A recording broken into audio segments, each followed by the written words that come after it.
Buen día, ¿cómo están ustedes? Mi nombre es Alejandro Esteves, soy el subsecretario del INAP, Instituto Nacional de la Administración Pública, dependiente de la Secretaría de Gestión y Empleo Público a cargo de la doctora Ana Castelar. Como ustedes sabrán, hoy vamos a nuestro ciclo de conferencias que tiene por nombre Derecho a la Alimentación y Soberanía Alimentaria. Está integrado por 4 clases. En la clase de hoy, que tiene como nombre Derecho a la Alimentación y Soberanía Alimentaria, desafíos frente a la pandemia. Los contenidos de la clase de hoy serán perspectiva sociocultural de la alimentación, sustentabilidad del sistema alimentario actual, en conceptos de superposición, hambre, malnutrición, crisis energética, crisis climática, crisis financiera, recursos y el papel de las corporaciones. Y también se hará mención a la propuesta de soberanía alimentaria, el rol de los movimientos sociales, la agroecología, el diálogo de saberes, la perspectiva decolonial y emancipatoria. La docente a cargo será la doctora Gloria San Martino, es doctora en Ciencias Antropológicas de la UBA, docente e investigadora de la Escuela de Nutrición de la Facultad de Medicina de la UBA y tiene a cargo la Cátedra de Soberanía Alimentaria. Así que con todo gusto lo dejamos en manos de Gloria San Martín. Adelante, Gloria. Es para mí un honor estar compartiendo con ustedes el ciclo de conferencias titulado Derecho a la Alimentación y Soberanía Alimentaria, Desafíos frente a la Pandemia. Mi charla se titula Alimentación, Saberes y Salud desde la perspectiva de la soberanía alimentaria y está básicamente dividida en 3 partes. Por un lado voy a dar cuenta de los procesos alimentarios entendidos desde una perspectiva holista. Luego voy a ir pasando distintos aspectos que nos permiten dar cuenta de que el sistema alimentario actual está en crisis. Y finalmente voy a hablar sobre la propuesta de la soberanía alimentaria y sus implicancias. En primer lugar, entonces, cuando hablamos de procesos alimentarios desde una mirada holista, implica entender que la alimentación está atravesada por múltiples dimensiones y todas estrechamente relacionadas entre sí. Por un lado, tenemos a la dimensión biológica, que tiene que ver con las características de las personas, es decir, los procesos fisiológicos para llevar adelante la vida y que tienen que ver con una necesidad de una gran diversidad de nutrientes que se encuentran en distintas fuentes alimentarias. Tiene que ver con cuestiones ecológicas y demográficas, es decir, lo que puede proveer determinado contexto geográfico, determinado medio ambiente, y cómo ese contexto está habitado por determinada cantidad de personas. Tiene que ver con las posibilidades y decisiones tecnológicas dentro de cada sistema. Tiene que ver también con, obviamente, cuestiones económicas, ¿no? Y eso está dado por el lugar que ocupa cada persona dentro de determinada socioestructura socioeconómica, también atravesada por relaciones, obviamente, de raza, de género, de etnia. También hay una dimensión subjetiva, cultural, ¿no? Que atraviesa nuestras elecciones y decisiones alimentarias, y también de orden subjetivo, que tiene que ver con las trayectorias e historias de vidas de cada persona dentro de una determinada familia, en determinado contexto, etc. Y también, sobre todo de cara a lo que viene sucediendo en nuestro país en estos últimos 5 años, ¿no? Con la fuerte impronta que tiene el movimiento feminista, también empezamos a hablar de que la alimentación está atravesada por otra dimensión que es la de género.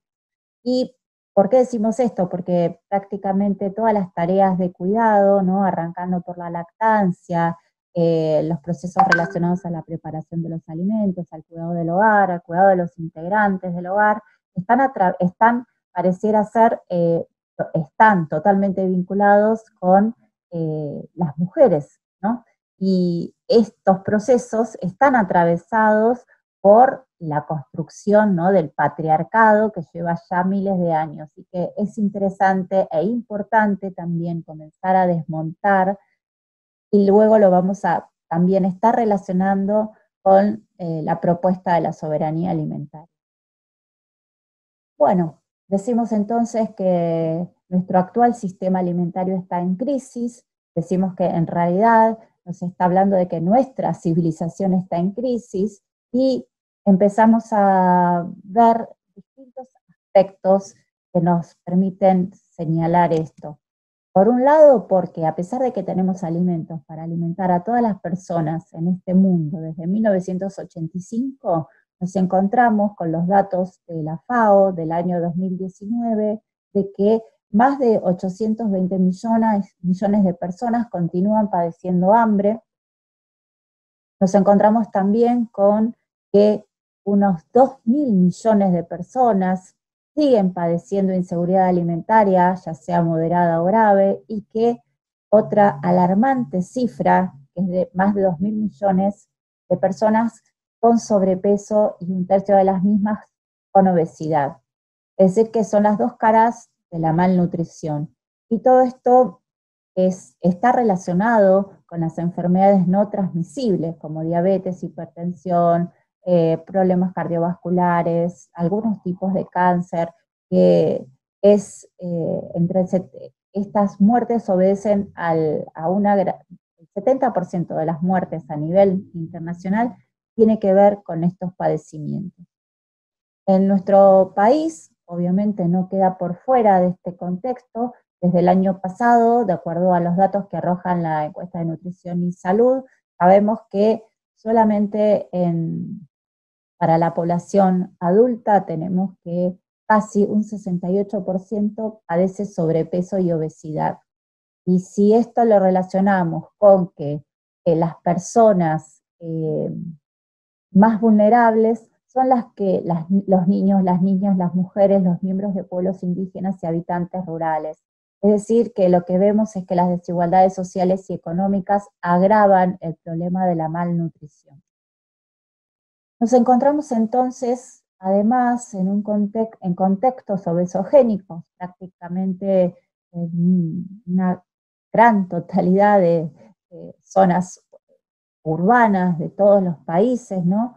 Pero también muchas veces esto atraviesa contextos rurales, ¿no? Y encontramos una gran disponibilidad en nuestros entornos, barrios, cuando vamos a determinados, en las escuelas, en los shoppings, incluso muchas veces en hospitales, nos encontramos que hay un fácil acceso a bebidas azucaradas, productos ultraprocesados, obviamente hay un marketing claramente detrás, y lo podemos ver en esta imagen, ¿no? De este personaje de esta importantísima cadena de venta de hamburguesas, ¿no? Promocionando sus productos en una escuela. Por eso decimos que podemos hablar también de epidemia comerciogénica. Empezamos a notar que entonces todos estos productos ultraprocesados, el gran problema que tienen es que poseen un gran contenido de nutrientes críticos, de sal, azúcar, grasas, ¿no? Por eso ultraprocesados. Y vemos cómo la cifra de productos ultraprocesados se fue incrementando. Y esto es una tabla, un estudio de la OPS, en donde señala cómo aumentó fuertemente, digamos, entre el 2000 y 2013 la disponibilidad de alimentos ultraprocesados en distintas regiones del mundo, y que además, justamente, como si fuera un espejo en todas estas regiones, viene aumentando también la obesidad, el sobrepeso y la obesidad. Y es muy importante entonces hablar, y acá solamente para comentar, ¿no? Porque estamos en un momento importante en donde está saliendo la ley de etiquetados, se está debatiendo la ley de etiquetados de productos alimentarios, y vemos la necesidad de discutir, ¿no? Estas políticas regulatorias, y tenemos entonces acá las distintas propuestas de etiquetados, y se entiende, ¿no? Desde la evidencia científica más sólida, que los etiquetados que necesitamos son estos octógonos negros. Bueno, tenemos también en escena una disminución del consumo de elaboraciones caseras, ¿no? Estas elaboraciones naturales, hechas con alimentos naturales, que se necesitan habilidades culinarias para llevar adelante estas preparaciones. Vemos que esto está totalmente relacionado entonces con el lugar que ocupa el mercado, la industria alimentaria, ¿no? Para muchas veces apropiarse de conocimientos, ¿no? Asociaciones de comidas caseras, ¿no? Como por ejemplo en estas sopas, ¿no? Que aparece la carne criolla como esto casero, esta comida hogareña, ¿no? La sopa, ¿no? Tradicional de las abuelas, de esto que también nos habla del calor del hogar, ¿no? Que en realidad estas claves, estos signos, estos símbolos son apropiados por las industrias, ¿no? Entonces, aparecen estos valores originales incrustados en hábitos de consumo, que son productos tradicionales y que se transmiten en rescate de la comida casera y familiar, pero cuando leemos los etiquetados, lo que menos tienen son todos estos productos naturales, porque muchos de estos ultraprocesados están compuestos por una gran cantidad de aditivos, de colorantes, etcétera. Y esto nos permite hablar también de fraudes alimentarios, entonces nos encontramos con productos como por ejemplo el pan rallado, el queso rallado que en realidad lo que menos tiene es queso rallado y está compuesto, como acá vemos, es un alimento a base de queso rallado, sólidos lácteos y fibra dietaria. Y entonces esto nos lleva a visibilizar que por detrás, ¿no? Hay un sistema agroalimentario hegemónico, ¿no? Que es el que nos permite entender por qué se están dando todos estos procesos, ¿no? Que la obesidad, el sobrepeso, la malnutrición no salen de un repollo, sino que tienen que ver con la conformación del sistema agroalimentario de la actualidad. Entonces vemos, en el centro podemos ver cómo las grandes marcas se fueron funcionando o fueron comprando otras marcas y se fueron haciendo cada vez más poderosas, obviamente, con muchos recursos a su disposición, a veces con recursos que son mucho más poderosos que los que poseen distintos países y que se vienen transformando desde 1870 aproximadamente, no es un proceso largo, pero sobre todo en estos últimos 30 años, ¿no? Con el auge del neoliberalismo, en los principales agentes de producción, porque se produce donde es más económico y barato hacerlo, se distribuyen donde la demanda es mayor, ¿no? Y se comercializan a través de estas, comercializan al resto del mundo, a través de estas cadenas largas, ¿no? De distribución, por eso vemos acá la imagen de este camión, obviamente utilizando mayor cantidad de petróleo, los alimentos viajan miles y miles de kilómetros, incidiendo además en el efecto de los gases invernadero, y también vemos que todos estos, el sistema está incidiendo entonces gravemente en los problemas de salud, en las formas de vida, en la identidad de los pueblos, también impactando en las economías locales, y si no, preguntémonos qué tiene que hacer esta gran barcaza por los igarapés del Amazonas, ¿no? Ofreciendo estos productos que enferman a pobladores locales que siguen produciendo sus alimentos.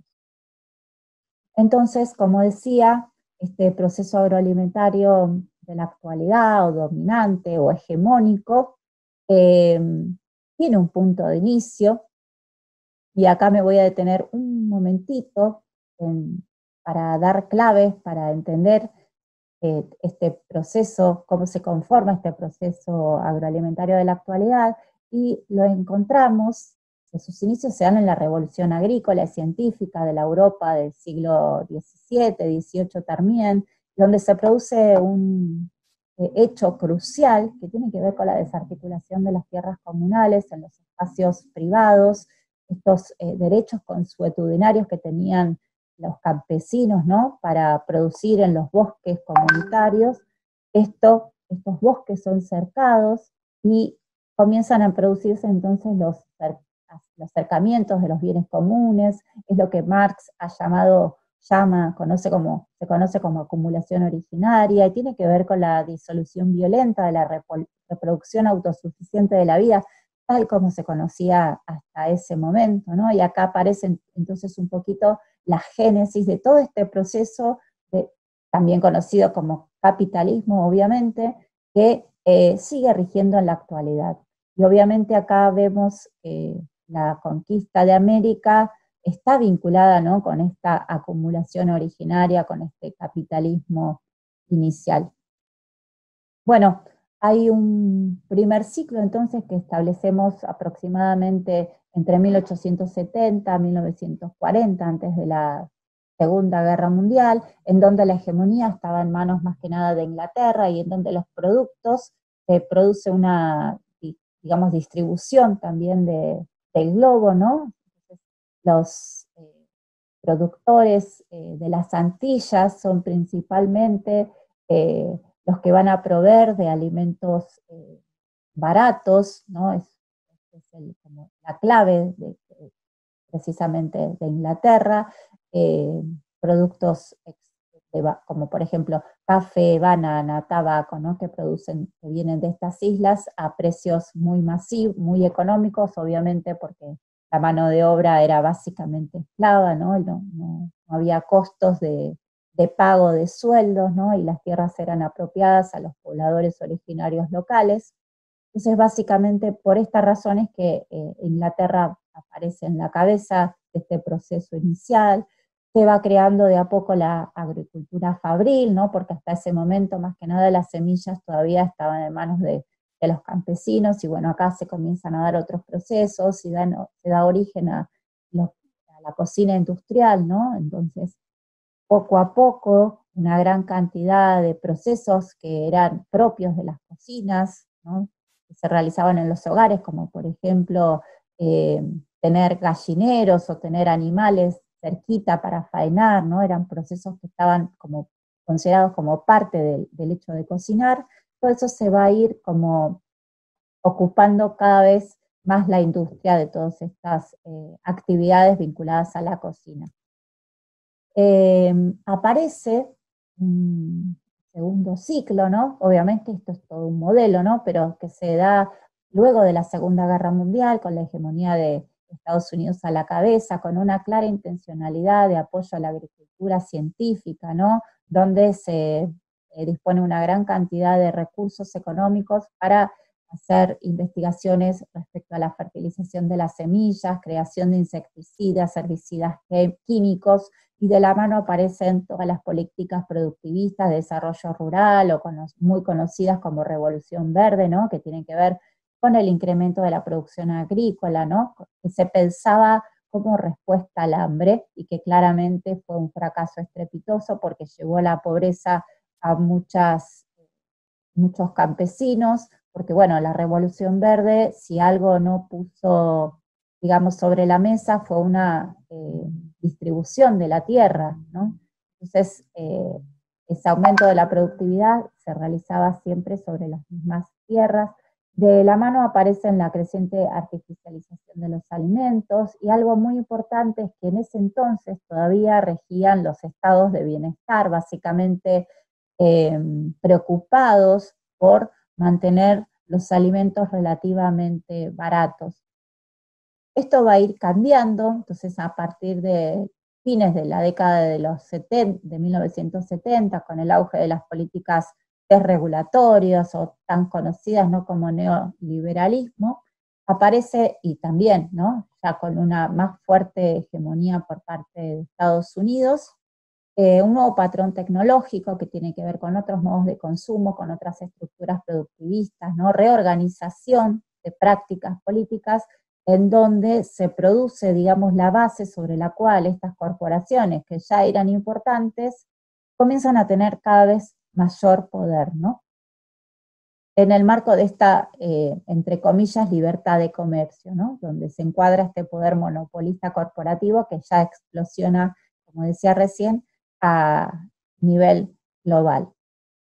Entonces, comenzamos a ver y acá poniendo énfasis, ¿no?, en los fracasos de este sistema tal como está conformado en la actualidad, porque por primera vez una de las claras cuestiones que nos permiten hablar entonces de la crisis de este sistema tal como alimentario en la actualidad, tal como lo conocemos, se da por primera vez en la historia, en 2008, con una gran cantidad de crisis simultáneas, en un momento en donde existía ya disponibilidad de alimentos para todo el globo. Nos encontramos que se dio una crisis financiera que hizo que el precio del arroz subiera poco más de 3 veces, lo mismo el trigo, bueno, 2 veces más el trigo su precio, otro tanto el maíz, lo cual instantáneamente llevó al hambre a unos 75 millones de personas,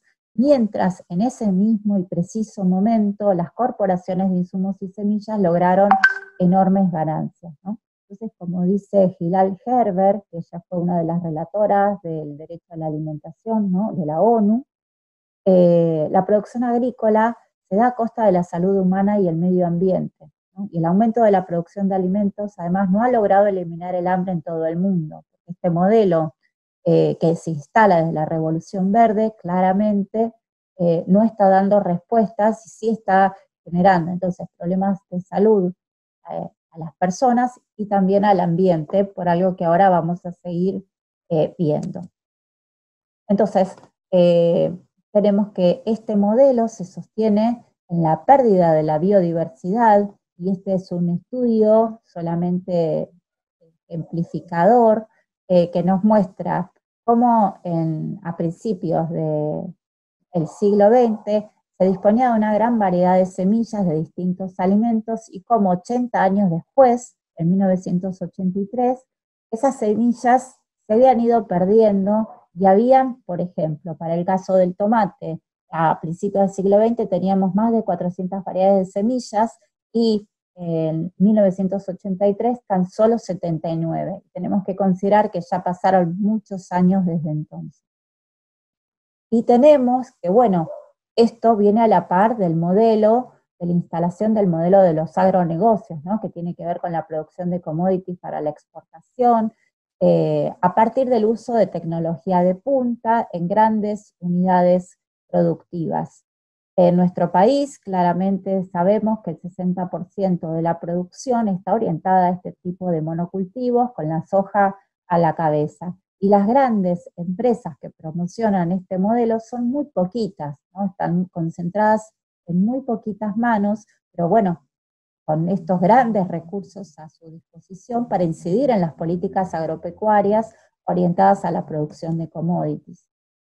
Cuando en realidad los verdaderos productores de alimentos, es decir, los que producen los alimentos frescos, los que producen los alimentos que indican las guías alimentarias que tenemos que consumir para tener salud, son los pequeños productores, ¿no?, los actores de la agricultura familiar. Y lo vemos acá entonces en esta imagen, ¿no? El sistema industrial llega solamente además al 30% de la población mundial, pero usa el 70% de la tierra, del agua y los combustibles que se utilizan en la agricultura. Y además, porque se desperdician a través de este modelo convencional entre comillas también, ¿no?, porque es un producto sociocultural también, y económico y político, se desperdicia el 30 al 40%, desperdicia el 30 al 40% de lo que produce. Y en nuestro país, y lo cruzamos con algunos de los datos que arroja el censo agropecuario del año pasado, nos encontramos que entonces este modelo, ¿no?, del agronegocio es apenas se concentra en el 1% de los establecimientos, es decir, está concentrado en muy pocas manos, pero ocupa el 36% de la tierra. Y vemos de manera opuesta, ¿no?, que el 55% de las familias constituidas por los pequeños productores, de la agricultura familiar, los campesinos, pueblos originarios, etcétera, solamente tienen el 2% de la tierra, ¿no? Entonces, bueno, acá comenzamos a ver otra de las claves que hacen a la desigualdad de este sistema agroalimentario de la actualidad, Y acá tenemos algunas imágenes ilustrativas de la UTT, cuando en el 2018 se propuso en el Parlamento una ley para acceso a la tierra, ¿no? A través de la posibilidad de que los productores pudieran obtener créditos blandos para comprar las tierras. Porque en este momento una gran cantidad de productores, sobre todo los de la zona del periurbano bonaerense, alquilan las tierras a costos muy, muy altos, no son propietarios de la tierra y sin embargo están produciendo los productos frescos que necesitamos, como decía, para llevar adelante una alimentación saludable. Bueno, de la mano de esto tenemos que este modelo se acompaña sí o sí de la necesidad de acaparar tierras. Hace unos 10, 15 años en Argentina hubiera sido imposible pensar que el modelo sojero se iba a extender a tierras como Salta, Chaco, arrasando, ¿no? Selvas, bosques, humedales, ¿no? Generando además sufrimiento por el despoblamiento a las personas rurales, ¿no? Esto que conocemos como desertización socioeconómica de las zonas rurales, con personas que por la fuerza, no les queda otra, ¿no? Y a veces pagándolo con su muerte, ¿no? Porque hay también casos en Argentina, como en toda Latinoamérica, ¿no? De problemas con la tierra, donde la gente pierde la vida, pero no les queda otra que ir a engrosar muchas veces prácticamente en todas las veces, las zonas más pobres de las ciudades, ¿no? Las villas miserias. Por eso acá decimos cómo se van engrosando los cordones urbanos empobrecidos. Bueno, esto tiene que ver también a correlar este modelo, ¿no? de agronegocio se acompaña con un paquete tecnológico que está dado por las semillas transgénicas, pero además también de la utilización de plaguicidas o agrotóxicos. Y acá vemos una tabla que en realidad ya quedó desactualizada, pero no se obtuvieron más datos después del 2013, al menos datos oficiales, de la cantidad de millones de litros que se utilizan de agrotóxicos. Y de acuerdo a distintos estudios, sabemos que Argentina es uno de los países donde más agrotóxicos se utilizan a nivel mundial. Vemos también entonces cómo se fue concentrando también el mercado de la producción de semillas, ¿no? Son muy, muy poquitas, con estas 4 a la cabeza, ¿no? BAF, Dow, Argentina con DuPont, que se han fusionado no hace tanto, Syngenta y ChamChina, y bueno, Bayer y Monsanto. Y encontramos también esta figura de las puertas giratorias, porque es una de las estrategias, digamos, que poseen estas empresas, ¿no? Con CEOs importantes a la cabeza de estas corporaciones que con la connivencia de determinados gobiernos logran ocupar puestos muy importantes que tienen que ver con espacios públicos en donde se espera, ¿no? Que los ministerios, por ejemplo, generen y además regulen, ¿no? Políticas para el bien común y no para el bien de estas empresas. Nos encontramos entonces también con los efectos que genera este modelo, ¿no? Quienes más sufren este problema son los trabajadores del campo, que lo pagan con su cuerpo, con su vida, pero también es un problema de las personas que vivimos en la ciudad. Tiene que ver entonces con las consecuencias desastrosas para el ambiente, para la salud humana, para la sociedad en su conjunto, y esta es una imagen de Fabián Tomasi, que es un ícono de un activista, recientemente falleció en 2019, luego de una enfermedad muy fea, porque él era un trabajador rural y bueno, sufrió en su cuerpo los efectos de los agrotóxicos. Tenemos estudios, ¿no? Que indican cómo en las zonas donde más producción sojera existe, esos pueblos fumigados poseen tasas de mortalidad con enfermedades relacionadas a los agrotóxicos en relación a las tasas del resto del país.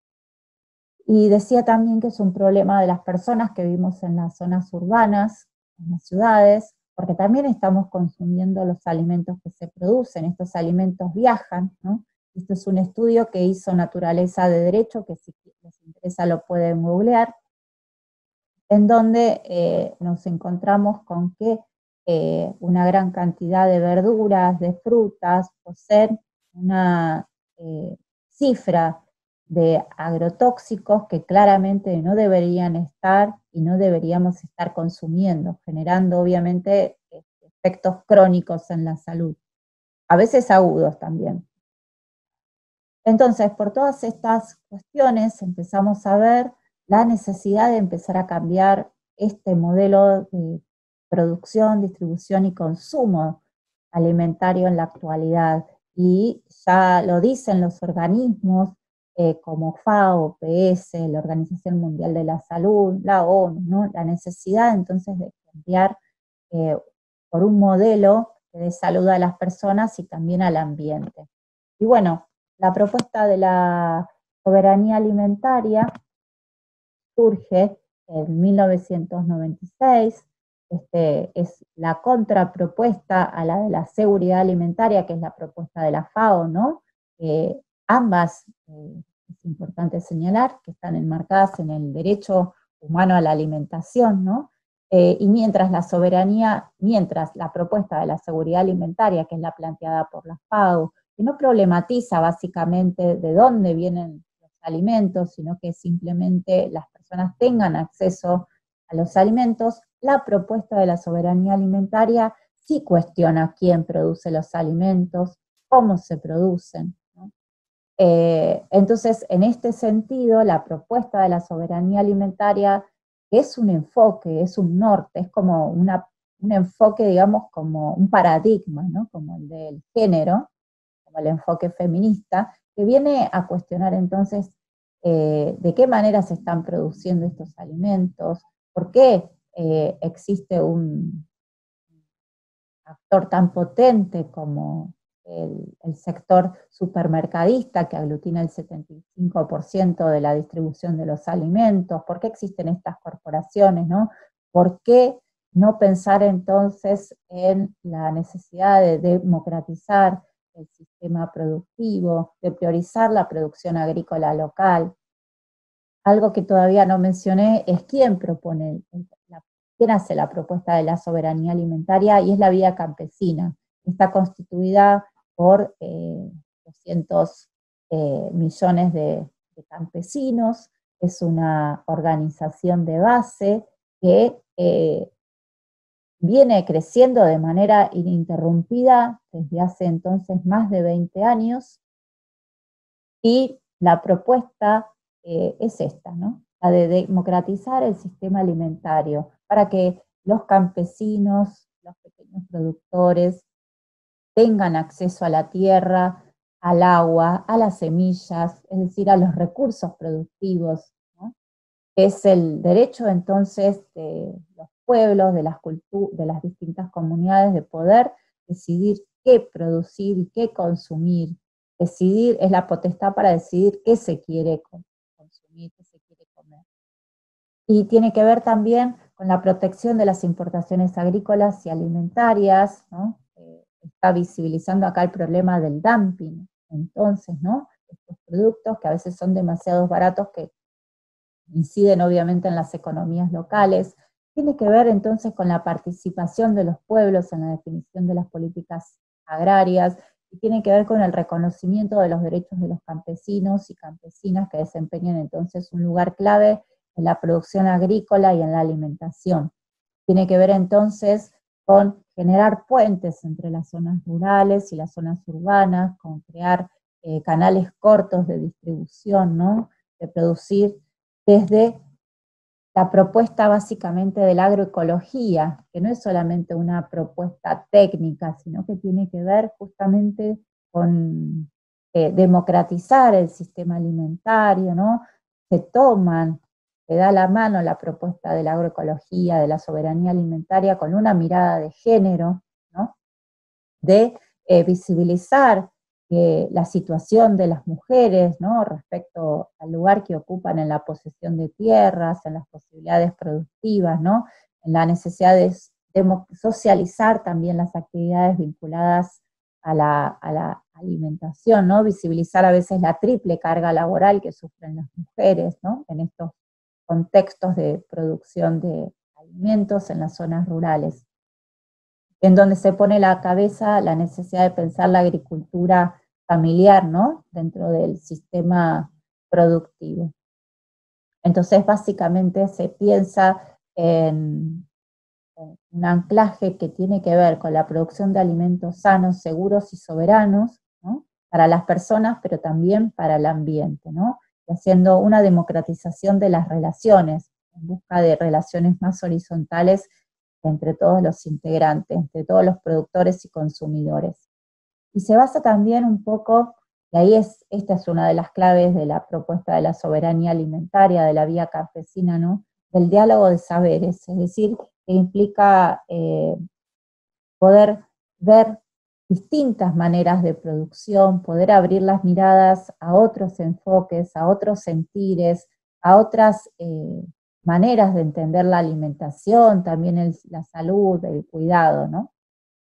Por eso la propuesta de diálogos de saberes es central cuando hablamos de soberanía alimentaria, desde una construcción en donde obviamente los sistemas científicos de la actualidad también están invitados a participar, tanto como revalorizar las prácticas ancestrales, ¿no? De producción de semillas, de alimentos. Y también rescatar las miradas que se tienen, desde la perspectiva de autores como Quijano, que hablan de la descolonización del pensamiento, ¿no? Y acá lo podemos pensar en la descolonización de las mentalidades, en la descolonización del gusto, de nuestras barrigas, ¿no? De empezar a desmontar esta construcción del gusto, ¿no?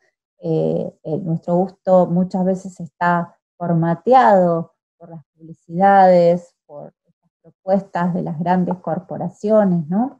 Entonces necesitamos comenzar también a ver y plantamos determinadas semillas, bueno, esas semillas cómo se elaboran, qué propiedades tienen, ¿no? Qué usos curativos tienen, ¿no? Adaptarnos a otros, empezar a conocer otros sabores, ¿no? Otros saberes. Por eso necesitamos entonces, de la perspectiva de la soberanía alimentaria, incluir una deconstrucción de nuestra noción de las culturas, ¿no? Que han sido asumidas, sobre todo las culturas latinoamericanas, ¿no? Relacionadas con el atraso, ¿no? Con la desvalorización. Entonces, hablar de soberanía alimentaria implica repensar estas cuestiones. Y además tiene mucho que ver con las propuestas de las guías alimentarias de la actualidad, en donde justamente se pone el acento en el consumo de productos naturales y de las habilidades culinarias para preparar las comidas, ¿no? Tal como lo podemos ver en estas imágenes. Y reconocer entonces a ese otro desde el marco del diálogo de saberes también como sujetos con experiencias, ¿no? Con saberes, y acá vemos entonces otra vez estas imágenes de productos naturales que son alimentos propios de comunidades con las que vengo trabajando en estos últimos años, son productores, como acá vemos en esta imagen, de la Unión de Trabajadores de la Tierra, de la colonia 20 de Abril, en donde en este predio se cultivan maíces que siguen cocinando con cenizas, como en los contextos de orígenes de donde vienen estos campesinos, que muchas veces son de zonas rurales de Bolivia, ¿no? Y son productos que justamente elaborados de esta manera, cocinados con esta ceniza, le otorga más niacina. Acá encontramos también alimentos de distintas zonas populares, como la Villa 21-24, y nos encontramos que, por ejemplo, la mandioca es un consumo muy, muy fuerte, que está totalmente actualizado, y las elaboraciones con distintas harinas que se muelen con los maíces que también se pueden encontrar en estas zonas urbanas, en donde no existe muy poquito verde, ¿no? Y hay muchos cementos, sin embargo, encontramos estos productos y personas que están que actualizan sus conocimientos y saben cómo consumirlos, y que además tienen muchas propiedades nutricionales. Entonces, la necesidad de empezar a volcarnos por reconocer al otro, ¿no? Como sujeto de experiencias, de saberes, que estos otros campesinos, estas poblaciones más empobrecidas, más desfavorecidas, a las organizaciones sociales, que muchos de ellos constituyen organizaciones sociales, y empezamos a volcar, ver el potencial transformador que tienen entonces todos estos colectivos. Y también visibilizar que en estos últimos años también la importancia, digamos, de la sociedad organizada, ¿no? Existen fuertes movimientos de resistencia, de lucha, de los pueblos fumigados, de las cátedras libres de soberanía alimentaria que vienen aumentando. En este momento, en la actualidad hay cerca de 50 cátedras, ¿no? Que son espacios en las universidades públicas en general donde cualquier persona pueda asistir y conocer sobre estas temáticas, ¿no? Y ver entonces el papel que incumplen justamente también las universidades, ¿no? Como espacios pedagógicos, políticos, y otros espacios, ¿no? El de las organizaciones sociales también, para fortalecer entonces esta potencialidad emancipatoria e intencionalidad transformadora que tiene la propuesta de la soberanía alimentaria, con un fuerte marco conceptual, ¿no? Que nos permite entender por qué es necesaria y por qué se hace cada vez más importante, ¿no? Sobre todo de cara a estas pandemias que tenemos en la actualidad, hay mucho escrito ya, y evidencia de que tiene que ver con la destrucción de la biodiversidad, ¿no? Así que solamente para ir cerrando, además de visibilizar el poder entonces de estas propuestas de la soberanía alimentaria, de entender el papel clave de las organizaciones sociales, la importancia de abogar y pensar políticas públicas en donde el rol clave del Estado como regulador del modelo productivo es insoslayable, con la necesidad de pensar políticas agrícolas, fiscales, de abastecimiento y de acceso a la tierra claramente, con la necesidad de pensar en leyes y reglamentaciones que prohíban el uso de los agrotóxicos, el acaparamiento de las tierras fértiles, y el estímulo a la producción de agricultores familiares, poblaciones originarias y campesinos. También pensar en estrategias comunicacionales que prioricen mensajes de salud, regulación de la publicidad, etiquetados, como vimos. Promover entonces por parte del Estado las compras, el consumo de alimentos provenientes de la agricultura familiar, como existen ejemplos. Brasil ha sido clave en esto. Mejorar la oferta y el acceso a los alimentos de la población, claramente pensando en los precios de los alimentos.